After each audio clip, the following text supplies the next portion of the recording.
हम लोगों को मौका दिया कि आपके सामने बात कर सके, उसके लिए बहुत बहुत धन्यवाद। Thank you very much.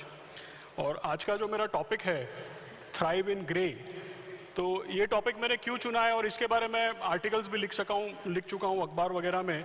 तो ये टॉपिक के बारे में मैं क्यों बात करता हूँ इस पर मैं थोड़े समय बाद आऊँगा। लेकिन आप सब लोगों से मैं पहले 3-4 सवाल पूछूंगा और ये ध्यान से आप सुनिएगा, क्योंकि मेरे जो सवाल हैं वो बहुत बहुत मुश्किल है, बहुत डिफ़िकल्ट क्वेश्चंस है। ध्यान से सुनिएगा और हो सके तो इसका जवाब देने की कोशिश करिएगा आप। तो मेरा सबसे पहला मुश्किल सवाल आपके लिए ये है कि दुनिया का सबसे फेमस और दुनिया का सबसे सक्सेसफुल इन्वेस्टर कौन है?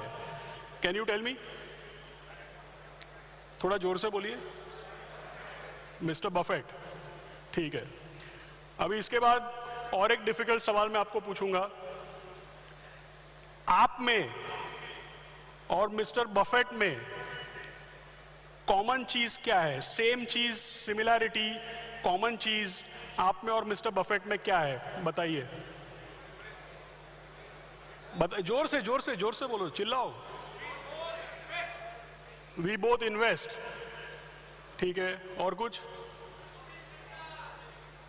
ठीक है, मैं बता देता हूं, यहां से बात करना शायद मुश्किल है, इसके लिए मैं आपको एक हिंट भी देता हूं। आप जानते हैं कि मिस्टर बफेट जितने सक्सेसफुल इन्वेस्टर हैं, जितने निष्णात प्रख्यात इन्वेस्टर हैं, उतने ही वो हम्बल भी है। और मिस्टर बफेट को ऐसा बहुत बार पूछा जाता है, mister Buffett what is the secret of your success? और आपको पता है कि जब भी मिस्टर बफेट को पूछा जाता है कि what is the secret of your success, तो वो हमेशा बोलते हैं कि I was born in America in 1930, that is the biggest secret of success. तो इतने हम्बल आदमी हैं कि वो बताते हैं कि ही इज सक्सेसफुल क्योंकि he is in the right place at the right time. जैसे हम लोगों को भी कई बार लोगों को ऐसा पूछा जाता है ना कि अरे आपने कितना चमत्कार कर दिया, आप कितना बिजनेस करते हैं, आप कहाँ पहुँच गए, आप कहाँ से कहाँ आ गए। हमको भी कभी कभी लोग पूछते हैं, आपको भी पूछते होंगे, आपने इतना एसेट अंडर मैनेजमेंट कर लिया, इतना आपको SIP का अवार्ड मिला, आप कितना आगे आ गए, ऐसा आपको भी पूछते होंगे, आप इतने सक्सेसफुल क्यों हैं।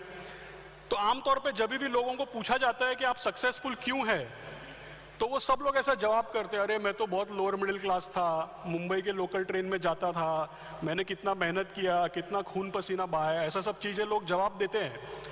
लेकिन एक चीज़ याद रखिए कि 30 साल पहले पूरा का पूरा इंडिया पुअर था और सभी लोग लोअर मिडिल क्लास थे, और हम सब जहाँ से आए हैं सभी लोग वहीं से आए थे। तो उसमें कोई ऐसा खास चमत्कार नहीं है। और मिस्टर बफेट जितना बड़ा आदमी है, वो भी कहते हैं कि secret of his success is that he was in the right place at the right time. लेकिन आपको ये समझना चाहिए कि आप भी राइट प्लेस राइट टाइम पे हैं। वो मैं क्यों बोलता है, मैं आपको क्यों मैंने बोला, मैं आपको बताता हूँ। क्योंकि देखिए क्या होता है, you know how human beings are born, correct? We all are adults here, so you must be knowing how human beings are born. Because when a human being is about to be born, सबसे पहले एक race होता है, correct? You know that there is a race where millions of sperms participate in a race. Ultimately, one of them wins the race and fertilizes an egg. And that one which won the race is you, which is sitting here. और वो race जीतने के पहले आप यहाँ पे आए, उसके पहले मिलियंस थे जो वो रेस हार गए और उन्होंने तो जन्म भी नहीं लिया, करेक्ट? तो आप जब अपना सक्सेस बताते हैं तो पहले ये सोचिए कि आप कहां पे पैदा हुए और कब पैदा हुए, वहां तक तो आपका कोई रोल ही नहीं है। The place where you are born and the place when you are born, that place the biggest role in your success. और वो जो सक्सेस आप क्लेम करते हैं ना, उसमें आप पैदा हुए तब तक तो आपका कोई रोल भी नहीं है। So the biggest investor, most successful investor in the world, he says he is successful because he was born in America in 1930. तो आप समझ सकते हैं कि बफेट साहब ने 1930 में अमेरिका में जन्म लिया और उनका जो इन्वेस्टमेंट करियर है वो 1950, 1960, 1970 में चला, and his investment career coincided with the phase where America became a superpower after the Second World War. तो आपने नीलेश भाई का प्रेजेंटेशन सुन लिया, तो आपको भी समझ में आ गया होगा कि अगर आप इंडिया में हैं और आपका इन्वेस्टमेंट करियर 2020, 2030, 2040 के साथ कोइंसाइड हो रहा है, तो you are also in the right place at the right time. ये आपको अब तक समझ में आ गया होगा। लेकिन मैंने बोला था कि मैं आपको कुछ सवाल पूछूंगा। अब ये थर्ड और मोस्ट डिफिकल्ट क्वेश्चन है, राइट प्लेस राइट टाइम पे होना, do you really think is it only about luck? अभी थोड़े समय पहले मैंने ही बोला कि it is about luck, but क्या आप इसको मानते हैं कि ये सही में केवल लक की बात है? Is it really only about luck? Do you think so? Is it only luck? आप लोग मुंबई में है तो मैं आपको याद दिला दूं, आप लोग बॉलीवुड भी देखते होंगे, मूवीज भी देखते होंगे। एक आइकॉनिक मूवी है, उसका नाम है हेरा फेरी। वो आइकॉनिक मूवी में एक आइकॉनिक कैरेक्टर है मिस्टर परेश रावल, उनका कैरेक्टर है बाबू भैया। तो राइट प्लेस राइट टाइम के बारे में उस मूवी में कुछ चर्चा हुई थी। आपको मैं एक डायलॉग याद दिलाता हूं। एक बार ऐसा होता है कि वो बहुत पैसा बनाने की उनकी स्कीम होती है और शायद बहुत पैसा बन भी सकता है और उनको उसके लिए कुछ करना होता है और बाबू भैया बोलते हैं मैं ये नहीं करूंगा।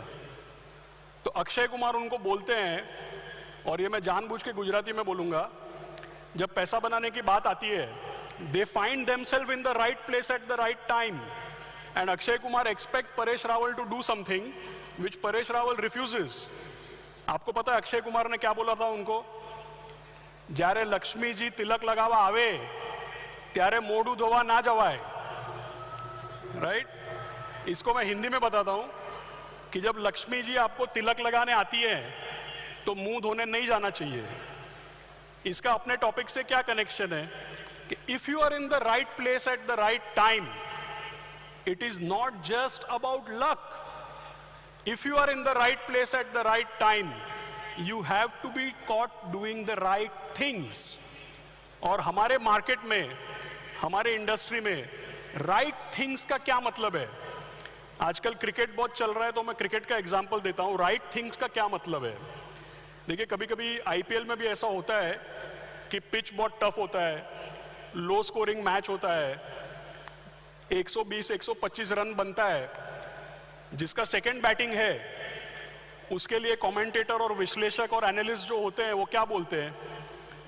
20 ओवर खेलेगा तो जीत जाएगा। ऐसा क्यों बोलते हैं?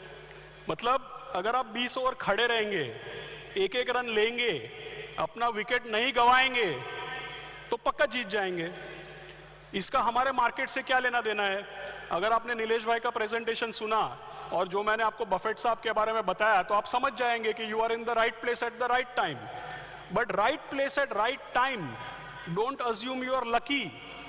अभी थोड़ा सा बाकी है आपको। You have to do the right things. और हमारे बाजार में डूइंग द राइट थिंग का क्या मतलब है? पिच पे खड़े रहो और विकेट मत गवाओ।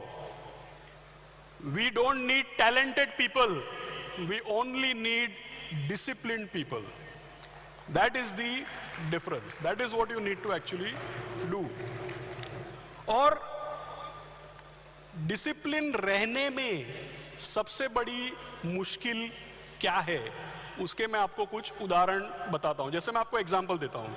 हम सब बोलते हैं एसआईपी करना चाहिए, एसेट एलोकेशन करना चाहिए, फाइनेंशियल प्लानिंग करना चाहिए। ये सब डिसिप्लिन के एग्जांपल है। और डिसिप्लिन को लेकर ही मिस्टर बफेट साहब ने एक बहुत इंपॉर्टेंट बात बोला था। What did he say? He says be greedy when others are fearful and be fearful when others are greedy. ऐसा बोला है कि नहीं बोला है? Be greedy when others are fearful, be fearful when others are greedy. अभी शांति से ठंडे दिमाग से कभी सोचा है आपने ये अदर्स कौन है? कौन है अदर्स? हम ही सब लोग हैं। हम ही सब लोग हैं ना। हम लोग क्या वाकई में व्हेन अदर्स आर ग्रीडी तभी हम फियरफुल, अदर्स आर फियरफुल तभी हम लोग ग्रीडी, ऐसा होता है क्या? मैं आपको एग्जांपल देता हूं। देखिए क्या होता है, मार्च 2020 जब आता है तो बाजार गिरने लगता है, तो तुरंत हम लोग कंक्लूजन ड्रॉ कर लेते हैं कि भाई अभी तो ह्यूमन बीइंग ही डायनासोर है, सब खत्म हो जाएगा। एक महीना में 40% डाउन। आप सिंपल एरिथमेटिक हिसाब लगा के सोचो, एक महीना में बहुत सारे कंपनी का 40% पूरे इंडेक्स 40% गिर गया, बहुत सारा कंपनी 60-70% गिर गया। तो मार्च 2020 में हमने क्या बोला कि human beings are the next dinosaur, अभी दुनिया खत्म हो जाएगा। फिर नवंबर 2020 में मार्केट न्यू हाई बनाने लगा, अक्टूबर 21 में 18,500 हो गया। तभी हमने क्या कंक्लूजन बना लिया, अभी तो सारे पेड़ आसमान को छूने वाले हैं, ह्यूमन बीइंग्स को तो कोई हरा ही नहीं सकता है, अभी तो यहाँ से हम लोग अमर बन गए हैं। करेक्ट? तो we are very quick to draw conclusion. Market गिरेगा तो हम कंक्लूड कर लेंगे अभी खत्म है, दुनिया बर्बाद हो गया। और मार्केट चलने लगा तो हम समझेंगे कि अभी तो इंडिया यूएस को ओवरटेक कर लेगा, खत्म हो जाएगा। राइट? सो प्रॉब्लम क्या है? सबसे बड़ा प्रॉब्लम ये है कि मार्केट में पिच पे डटे रहने के लिए, मार्केट में सरवाइव करने के लिए ओपन माइंडेड होना बहुत जरूरी है। और ओपन माइंडेड होने में, जैसे मैं आपको कुछ एग्जांपल्स देता हूं, हमको क्या लगता है कि चाइना ताइवान को अटैक करेगा, करेक्ट? लेकिन चाइना तो सऊदी और ईरान का सुलह करा रहा है, अभी चाइना यूक्रेन और रशिया का सुलह करा रहा है। हमको लगता है कि अमेरिका में इंटरेस्ट रेट नहीं बढ़ेगा, लेकिन पावेल साहब को पॉल वॉकर बनने का है। हमको लगता है कि पॉलिटिशियंस लोग सब करप्ट होते हैं, लेकिन कुछ कुछ को महात्मा बनने का है, कुछ को भारत रत्न भी चाहिए, तो कुछ भी हो सकता है। Don't draw conclusions, B open minded, ये सबसे ज्यादा इंपॉर्टेंट है। जैसे मैं आपको एग्जांपल देता हूं, हमारे मार्केट में सबसे कॉमन सवाल ये पूछा जाता है, पैसा लगाने से पहले लोगों को सबसे ये जानना है कि मार्केट अभी बॉटम पे है, नीचे जाएगा कि ऊपर जाएगा, यही जानना है सबको। लेकिन हकीकत क्या है? इसका कोई जवाब नहीं है। हकीकत यह है कि अगर आप लॉन्ग रेंज पास्ट को कंपेयर करेंगे तो मार्केट आज पीक पे है, और अगर आप लॉन्ग रेंज फ्यूचर को ध्यान में रखेंगे तो मार्केट आज बॉटम पे है। लेकिन हकीकत यह है कि इसका हमको जवाब चाहिए। देखिए, अगर मेरे को टीवी पे कोई बुलाएगा और बोलेगा आशीष भाई मार्केट क्या लगता है, और अगर मैं उसको बोलेगा कि अरे कैसा सवाल पूछ रहे हैं, मार्केट तो साइन वेव होता है, अगर लॉन्ग रेंज पास से कंपेयर करोगे तो हम पीक पे है, और अगर लॉन्ग रेंज फ्यूचर ध्यान में रखोगे तो हम बॉटम पे है, तो उधर बंद कर देगा, मेरा माइक बंद करके निकाल देगा बाहर। करेक्ट? सो हमारे यहाँ पे पूरा इंडस्ट्री है, we have an industry which gives perfect answers. मतलब हम लोग को इतना एक्सप्लेनेशन चाहिए। मैं आपको एग्जांपल देता हूँ, मतलब कल अगर बाजार 2% गिरा ना, अच्छा कल परसों का बात छोड़ो, थोड़े समय पहले मैं बोला कि मार्च 2020 में ह्यूमन बीइंग डायनासोर बन गए थे, मार्केट खत्म होने वाला था। तभी आपको क्या बोला गया? अरे 10 साल तक तो वैक्सीन नहीं आएगा, 5% लोग कोविड से मर जाएंगे, कंपनियों का 2-2, 3-3 साल का रेवेन्यू खत्म हो जाएगा, ऐसा सब बोला। लेकिन वैक्सीन 6 महीने में आ गया, मार्केट न्यू हाई पे चला गया। फिर अक्टूबर 2021 में 18,500 हो गया। जब ये 18,500 हुआ तो हमको क्या एक्सप्लेनेशन दिया गया? इंडिया का तो अमृत काल आ गया है, हम तो डीकपल हो गए सबसे। तो वो एक्सप्लेनेशन आ गया। बाद में मई 2022 में 15,200 आ गया। तो 15,200 आया तो फिर से एक्सप्लेनेशन, अभी बताओ क्यों 15,200 आया? तो फिर से एक्सप्लेनेशन आ गया, अरे लेकिन उधर यूरोप में वॉर चल रहा है भाई, तेल का दाम $125 हो गया है, अमेरिका का इंटरेस्ट रेट 6% हो गया है, तो सब 15,200 तो होने का ना। फिर उसका एक्सप्लेनेशन हमने देख लिया तो नवंबर 2021 में 18,900 हो गया। अभी 18,900 हो गया, अभी क्या एक्सप्लेनेशन देने का? तो क्या है कि एक्सप्लेनेशन का तो कोई अंत नहीं है, और कई बार तो भाव देखने के बाद एक्सप्लेनेशन आता है। और एक्सप्लेनेशन क्यों दिया जाता है आप ये समझिए, हम लोगों को एक्सप्लेनेशन अगर रहेगा ना तो रात को नींद अच्छा आता है, लेकिन मार्केट का कोई एक्सप्लेनेशन नहीं है। आपको रात को नींद अगर अच्छा आना है तो आप एक बार के लिए समझ लो कि मार्केट का एक्सप्लेनेशन कुछ नहीं है। हमको लगता है कि दुनिया सफेद है या तो काला है, जैसे ह्यूमन बीइंग्स है ना, हम लोग ऐसा माइंड में हम लोग ऐसा लगता है कि हर चीज को स्लॉट कर दो, कैटेगराइज कर दो, ये आदमी अच्छा है, वो आदमी खराब है, ये मुझे पसंद है, वो मुझे नापसंद है, ये मेरा दोस्त है, वो मेरा दुश्मन है, मार्केट अभी टॉप पे है, कल पीक पे था। ये सब क्या होता है कि दुनिया गोल है, सब चीज ग्रे है, ये आप एक्सेप्ट कर लीजिए। मैं आपको और एक एग्जांपल देता हूं। अगर आप दुनिया का मैप निकालेंगे, ग्लोब, किसी बड़े बुजुर्ग ने बोला था कि दुनिया गोल है, वो मेरे को बहुत बाद में समझ में आया। अगर आप मैप निकालेंगे तो आप बताइए अमेरिका हमारे वेस्ट में है कि ईस्ट में है? वेस्ट में है कि ईस्ट में है? अगर आप ब्रिटिश एयरवेज लेके न्यूयॉर्क जाएंगे तो वेस्ट में है। अगर आप सिंगापुर एयरलाइंस लेंगे और कैलिफोर्निया जाएंगे तो ईस्ट में है। इसीलिए बोलते दुनिया गोल है। तो इसका कोई आंसर नहीं है। ऐसे बहुत सारे चीजें जिसका कोई आंसर नहीं है। अभी बाहर फंड बाजार का मैंने बोर्ड देखा, और हम लोग सब लोग ब्रांचेस में मिलके भी काम करते हैं। तो बिजनेस हमारा फिजिकल है कि डिजिटल है? अभी वो पेपर फ्राई वाले का भी फर्नीचर स्टोर बन गया है, राइट? और जो एजुकेशन क्लासेस चलाए थे उसका भी वेबसाइट बन गया है। सो इसका भी कोई आंसर नहीं है। The world is physical, it is not physical और डिजिटल। तो सब चीज का आंसर ढूंढना जरूरी नहीं है। लाइफ इज ब्लैक और white, it is shades of grey. कुछ ब्लैक या व्हाइट नहीं होता है। आप जब एडजस्ट कर लेंगे अपने आप को कि भाई सब चीज ग्रे है, then only you can function. जैसे हम लोगों को बोलते हैं फाइनेंशियल प्लानिंग के लिए एसेट एलोकेशन करना जरूरी है। एसेट एलोकेशन में आप अलग अलग एसेट क्लासेस क्यों होल्ड करते हैं? क्योंकि आप हर चीज का एक प्रोबेबिलिटी होता है कि ऐसा होगा तो ये चलेगा, ऐसा होगा तो वो चलेगा। So you should be open minded and you should be open to all possibilities. जैसे बोलते हैं human beings are deterministic, human beings are deterministic. लेकिन शेयर बाजार में सक्सेसफुल होने के लिए क्या होना चाहिए? Probabilistic. Only probabilistic people can be successful. People who are deterministic वो ऐसा कॉल लेते हैं यही होगा, पूरा दाव लगा दो। वो लोग गैम्बलिंग करते हैं, वो लोग सट्टा करते हैं, दैट इज डिटर्मिनिस्टिक। लेकिन जो लोग एसेट एलोकेशन करते हैं, फाइनेंशियल प्लानिंग करते हैं, एसआईपी करते हैं, दे आर ऑल प्रोबेबिलिस्टिक। तो प्रोबेबिलिस्टिक होना सक्सेस के लिए बहुत ही जरूरी है।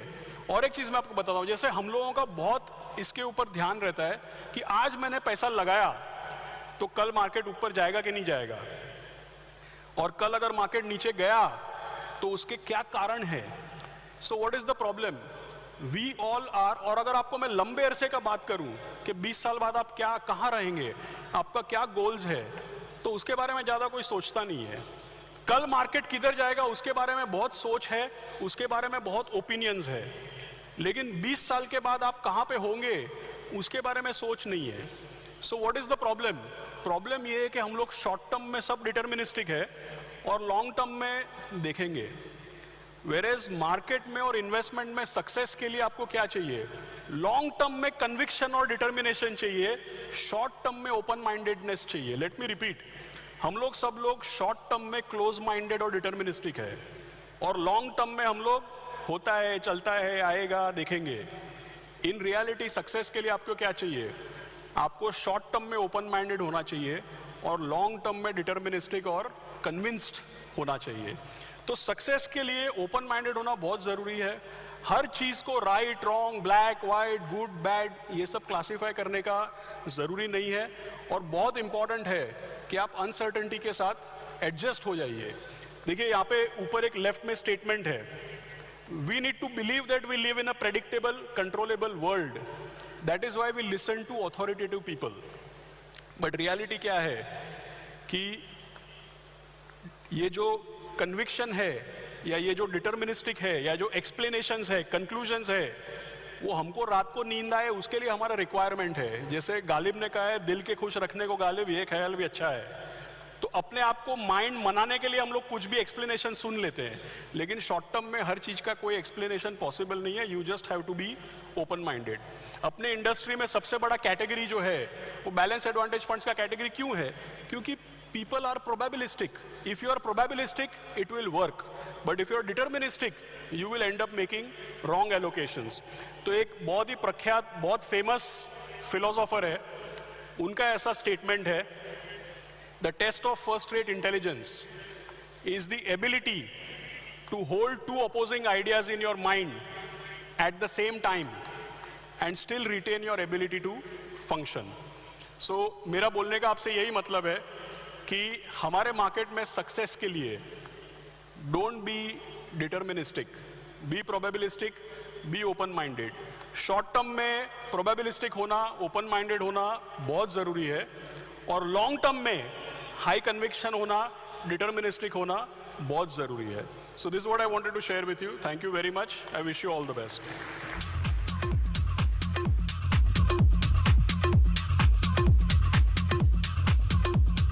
Thank you.